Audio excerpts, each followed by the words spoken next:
దానకిషోర్ గారు, ఇప్పుడు ముఖ్యంగా ఈ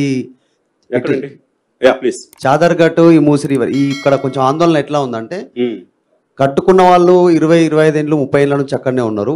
మార్కింగ్ వాళ్ళ ఇంట్లోకి మీరు వేస్తున్నారు. అదే ఇంట్లలో 2-3 అంతస్తులు ఉన్న వాళ్ళు సేమ్ అన్ని సంవత్సరాల నుంచి దాదాపు 15-20 సంవత్సరాల నుంచి కిరాయి కూడా ఉంటారు అక్కడే వాళ్ళు. చాలా మంది కిరాయికి ఉన్నటువంటి వాళ్ళు కూడా ఆందోళన చేస్తారు. మేము ఇక్కడ నుంచి ఖాళీ చేయము, పోము, ఓనర్స్కి ఎట్లా మీరు రిహాబిలిటేషన్ ఎట్లా కల్పిస్తారో, కిరాయికి ఉంటున్నాం 30 ఏళ్ళ నుంచి మేము, మాకు కూడా ఏదైనా డబుల్ బెడ్రూమ్ ఇస్తేనే పోదామనండి. మీరు కిరాయి వాళ్ళని కూడా కన్సిడర్ చేస్తున్నారా? ఓన్లీ ల్యాండ్ అక్కడ కట్టుకున్నటువంటి ఓనర్స్నే కన్సిడర్ చేస్తున్నారా?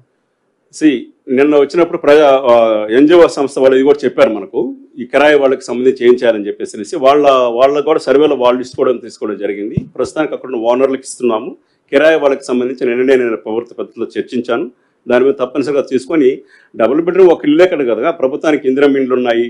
సో వాళ్ళు తప్పనిసరిగా మన తెలంగాణలో ఇక్కడ వచ్చి నివసిస్తూ ఉంటే వాళ్ళు కూడా పరిగణలోకి తీసుకోవాల్సిన అవసరం ఉంది. దాన్ని ప్రభుత్వం చర్చిస్తున్నాం. దాన్ని మాకు కూడా తెలుసు. మనం సర్వే ఫస్ట్ మనం ఎప్పుడు జూలై నుంచి మొదలుపెట్టి సర్వే చేశాం. దాంట్లో డీటెయిల్స్ వచ్చాయి, ఎక్కడ కిరాయి వాళ్ళు ఉన్నారు, ఎక్కడ సొంతదారులు ఉన్నారని చెప్పేసి, ఎక్కడ కమర్షియల్ జెట్స్ ఉన్నాయి, ఎక్కడ ప్రార్థనా మందిరాలు కట్టుకున్నారు, ఎక్కడ మనకు సమాధులు ఉన్నాయి, వీటి మీద కూడా వచ్చింది. కిరాయి వాళ్ళకి సంబంధించి కూడా ప్రభుత్వం ఒక చర్య తీసుకుంటుంది తప్పనిసరిగా. సార్, ఇప్పుడు మన 9.170 మీటర్ రెయిన్ లో మీరు చూసిండొచ్చు, ఈ మనకు run of water the carriage capacity లేదు. అయితే ఇప్పుడు స్టామ్ వాటర్ వచ్చేసి సివర్ లైన్ లో కలుస్తుంది, సివర్ లైన్ వచ్చేసి స్టామ్ వాటర్ దీంట్లో కలుస్తున్నది.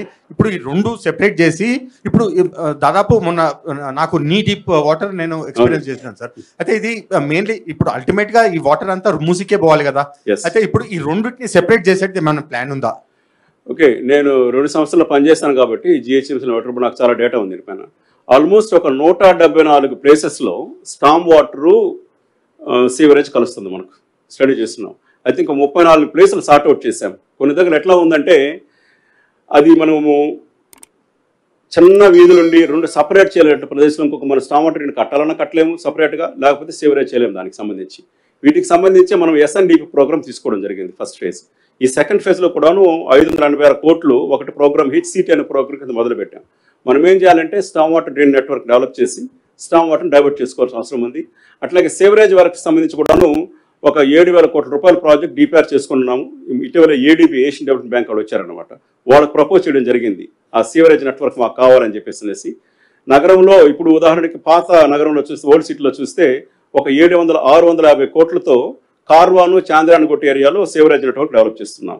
అట్లాగే నగరం వెలుపల అంటే మనకు పెరిఫరల్ సర్కిల్స్ ఉన్నాయి కదా, వాటికి సంబంధించి దాదాపు 3,500 కోట్లు కావాలి. దానికి ఇవన్నీ కలిపి ఒక ప్రణాళిక ఉంది.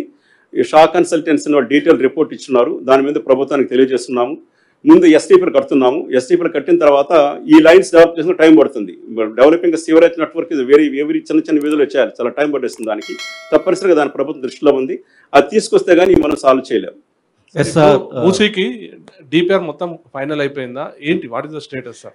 DPRకి సంబంధించి నేను ఏదైతే మనం 10,000 కోట్ల రూపాయల వర్క్లు అని చెప్పాను, గోదావరి నీళ్లు తీసుకొచ్చి నగరంలో తీసుకొచ్చేదానికి, దాంట్లో ఒక 5 TMC వాటర్ మనము ఉస్మాన్ సాగర్, హిమాయత్ సాగర్ తీసుకెళ్తున్నాం.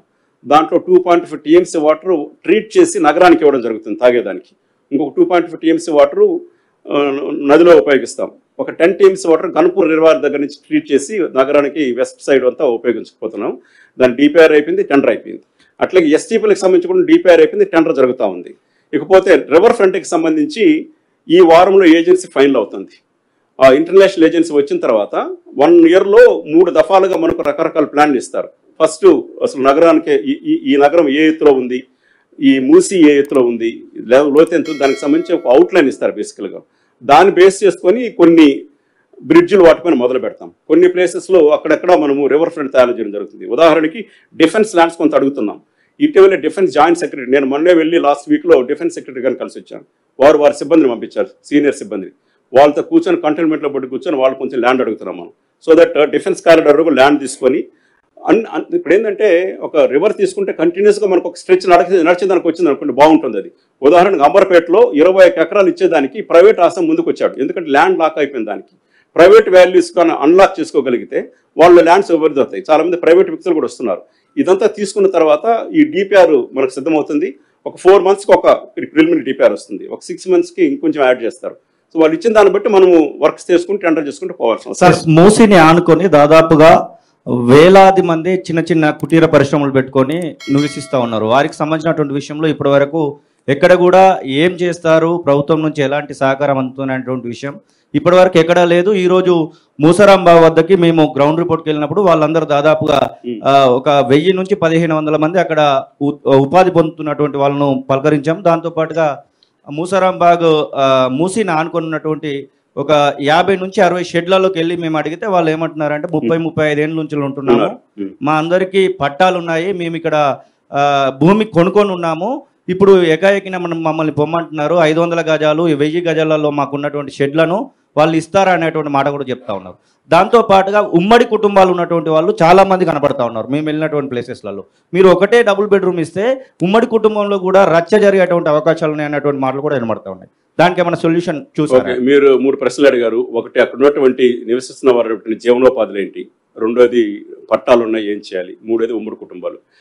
ఇన్ఫ్యాక్ట్ ఈ ప్రాజెక్ట్ మొత్తంలో మేము చేసిన కాంపోనెంట్లో 5-6 కాంపోనెంట్లు ఉన్నాయి. ఒకటేమో క్లీన్ రివర్, ఒకటేమో రివర్ ఫ్రంట్ డెవలప్ చేయడము, ఇంకోటి వచ్చేసేసి జీవనోపాధులు ఎలా, అక్కడ ఉన్నటువంటి జీవనోపాధులు ఏం చేయాలి. ఇంతకుముందు ఒక 50 సంవత్సరాల క్రితం ఒక ఆర్టిసాన్, ఒక కళాకారుడు అక్కడ ఉండి సంపాదించుకుంటున్న డబ్బులు ఇప్పుడు సంపాదించుకోగలుగుతున్నారు. జనాభా ఎక్కువైపోయింది, ఆ నగరంలో డెన్సిటీ విపరీతంగా ఉంది. వాళ్ళకి ఏం చేయాలనేది ఒకటి ఉంది. ఇంకా మిగతా ప్లాన్లు ఉన్నాయి. నువ్వు జీవనోపాధులకు వచ్చినప్పుడు ముఖ్యమంత్రి గారు కానీ మంత్రివర్గ గారు క్లియర్గా మాకు చెప్పింది ఏంటంటే ఆ ఏరియాలో పనిచేసేటువంటి వాళ్ళందరూ కూడాను, ఇప్పుడు నేను అదే చెప్పాను మీకు, మీరు ఆ రివర్ ఫ్రంట్ ఒకసారి మీడియాకి నేను ఒకసారి ఇంటరాక్ట్ అవుతాను, మేబీ ఒక 1 monthలో. I will show you what we are doing. చియాంగ్ చాంగ్ అనే రివరు ఎగ్జాక్ట్లీ మన మూసీలో సగం ఉంటుందండి విడ్త్. దాని పక్కన ఉన్నటువంటి 2 లక్షల మంది 60,000 షాపులు పెట్టుకునేవాళ్ళు. అది చెప్తున్నాను నేను. వాళ్ళందరినీ ఒకే ప్రాంతానికి తరలించి అక్కడ మంచి థ్రైవింగ్ బిజినెస్ వచ్చింది మనకు. ఇటువంటి ప్లాన్ని చూడమని చెప్పేసి మమ్మల్ని ముఖ్యమంత్రి గారు పంపిస్తున్నారు. ఇప్పుడు ఏంటంటే ఈ మూసీ చుట్టూ కానీ చార్మినార్ పెడిషనల్ ప్రాజెక్ట్ కానీ అక్కడంతా కూడాను దుకాణాలు మంచిగా ఉన్నాయి. లాట్ బజార్ కావచ్చు, రకరకాల బజార్లు ఉన్నాయి. వాటన్నిట్లు కూడాను రకరకాల ప్లాన్ జరిగాయి ఇంతకుముందు కూడాను. ఆ ప్రజలందరూ కూడాను ఎవరు కొంటారు వాళ్ళ దగ్గర? ఇప్పుడు మన నగరంలో ఉండేవాళ్ళు, దూరంగా వచ్చిన వాళ్ళు కొనాల్సిందే కానీ బయట వాళ్ళు ఫారిన్ వచ్చి మన దగ్గర కొన్నప్పుడే మనకు దానికి వాల్యూ ఎక్కువ చేసి అమ్మగలుగుతున్నారు మన వాళ్ళు. అటువంటి నగరాలకు సంబంధించినటువంటి అన్ని పరిశ్రమలు ఏవైతే వాళ్ళు కుల వృత్తులతో పాటు కళాకారులు రకరకాలు చేసుకుంటున్నారో అవన్నీ కూడాను ఎక్స్పోజ్ చేయాలి మనం ఇంటర్నేషనల్ గాను. వాళ్ళు వచ్చినప్పుడు వీటిని కొనగలుగుతారు. అటువంటి వృత్తులు చేసుకునే వాళ్ళని, అటువంటి కళాకారుల్ని, అటువంటి వ్యాపారస్తులు, చిన్న వ్యాపారస్తులు కూడా తప్పనిసరిగా మూసీలో భాగం వాళ్ళు. ఉదాహరణకి ఇప్పుడు లెటెస్ట్ సే హైకోర్టు కావచ్చు, లేకపోతే భవనం కావచ్చు, ఇప్పుడు మన ఈ హాస్పిటల్ ఉస్మానియా హాస్పిటల్ భవనం కావచ్చు.